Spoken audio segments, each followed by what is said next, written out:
नमस्कार फ्रेंड्स, मैं doctor Sumit Jaiswal, plastic surgeon and hair transplant surgeon.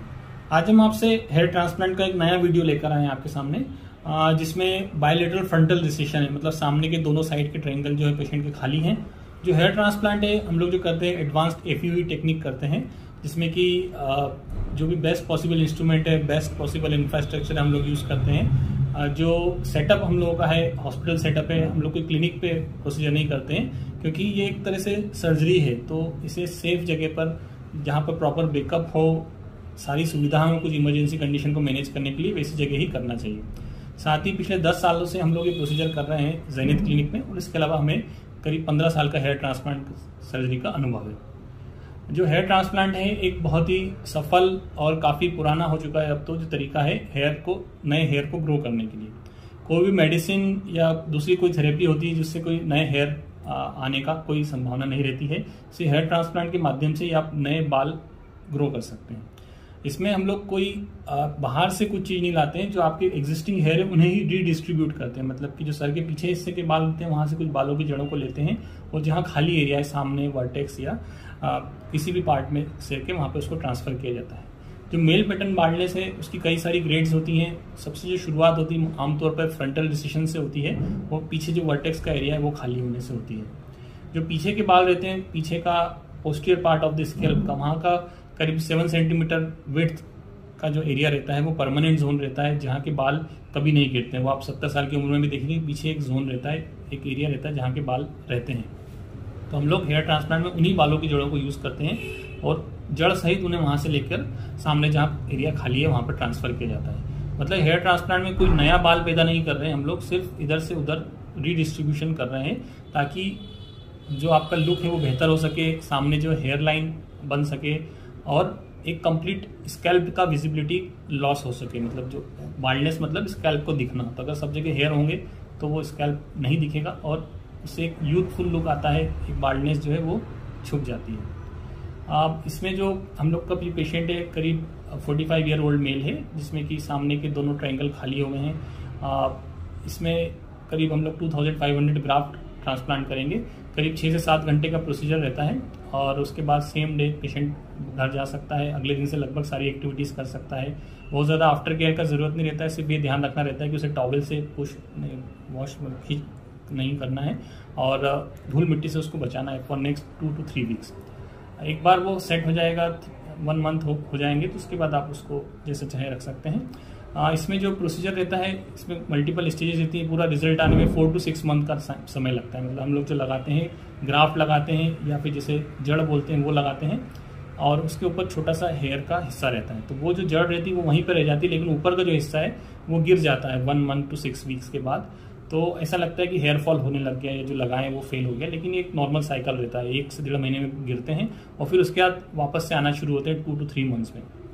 तो इस तरह से पूरा साइकिल चलता रहता है। अलग अलग समय में अलग अलग ग्राफ्ट गिरता है और आता है।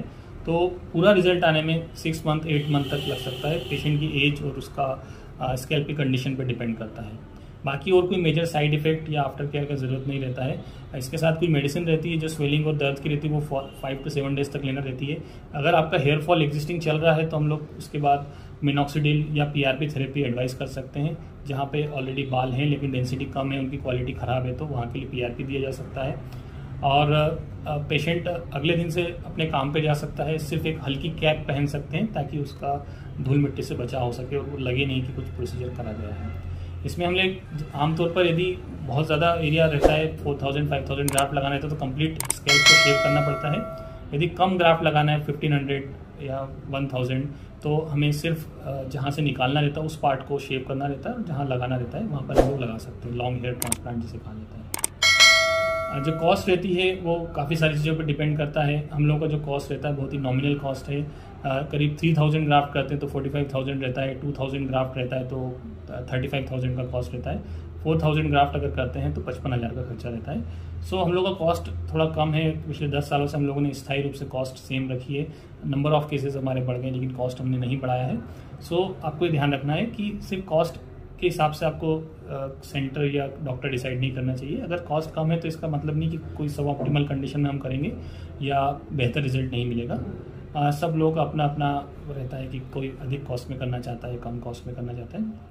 आप हमारे रिजल्ट्स देख सकते हैं दूसरे वीडियोस में, और इसके अलावा कुछ और कंसल्टेशन चाहते हैं तो आप व्हाट्सएप पे इमेजेस भेज सकते हैं फ्रंट की, वर्टेक्स की, एरिया की, तो आपको कितना ग्राफ लगेगा, कितना कॉस्ट पड़ेगा वो हम लोग बता सकते हैं। हमारे जो पेशेंट है 45 ईयर ओल्ड मेल हैं, जिसमें काफ़ी सारा ग्रेइंग ऑफ हेयर हो चुका है। जो फ्रंट के दोनों साइड के ट्रेंगल हैं खाली हैं, इसे हमने भरना है। इसकी वजह से हेयर लाइन प्रॉपर नहीं दिख रही है, और हेयर सेटिंग अगर करना है तो वो भी नहीं हो पाती है। फर्स्ट स्टेप जो रहती है मार्किंग की रहती है। पेशेंट को हम लोग ब्रेकफास्ट करके बुलाते हैं मॉर्निंग 8 o'clock करीब।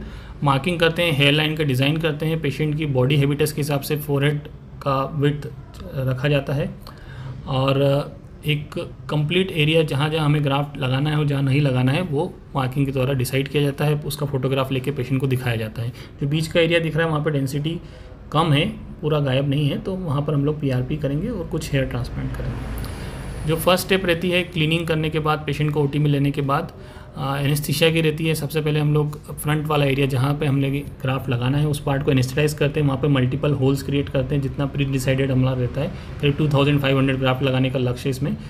इस पार्ट में 1-2 मिनट का समय लगता है। यही पार्ट है जिसमें थोड़ा पेन फील होता है। बाकी इसके बाद अगर एनेस्थीसिया कम्प्लीटली हो जाता है तो 2 मिनट के बाद फिर वो एरिया कंप्लीट नम हो जाता है और आपको कुछ पता नहीं चलता है कि प्रोसीजर चल रहा है।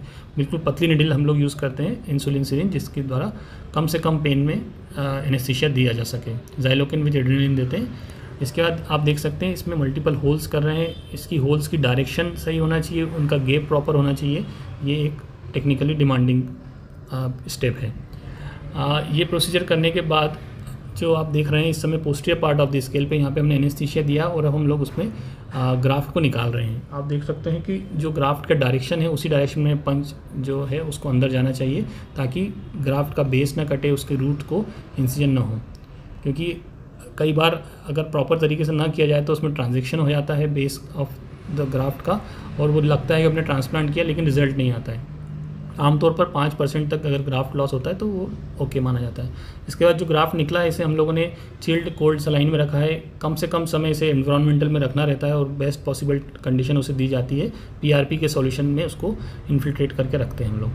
अब इसके बाद जो नेक्स्ट स्टेप रहती है वो रहती है ग्राफ्ट को प्लेस करने की। ग्राफ्ट को प्लेस करते समय ये ध्यान रखना रहता है कि उसकी प्रॉपर हैंडलिंग हो, उसका जो रूट है जहाँ पे स्टेम सेल होते हैं उस पार्ट को डैमेज ना हो, और कम से कम टच करके उसको हम लोग बिना टेंशन के जो होल्स क्रिएटेड है उसमें हम लोग डाल सकें। ये प्रोसीजर है, इसमें करीब 6 से 7 घंटे का समय लगता है। बीच बीच में हम लोग ब्रेक लेते हैं, वॉशरूम जाना हो पेशेंट को, अगर ब्रेकफास्ट करना है, लंच करना है तो वो भी कर सकते हैं। ये just immediately post operative result है। और इसमें जो ड्रेसिंग है ये हम लोग अगले दिन पेशेंट को बोलते हैं कि आप इसको हटा सकते हैं। इसको वॉश करने का बोलते हैं पार्ट को, जो पेशेंट खुद कर सकता है, अगले दिन से वॉश करके रख सकता है। और इसको हम लोग PRP भी देते हैं पेशेंट को, जो कि 2 से 3 सीटिंग देते हैं, और अगर और ज़्यादा रिक्वायरमेंट है बाकी एरिया में तो 5 to 6 सीटिंग तक PRP इसके साथ दी जा सकती है।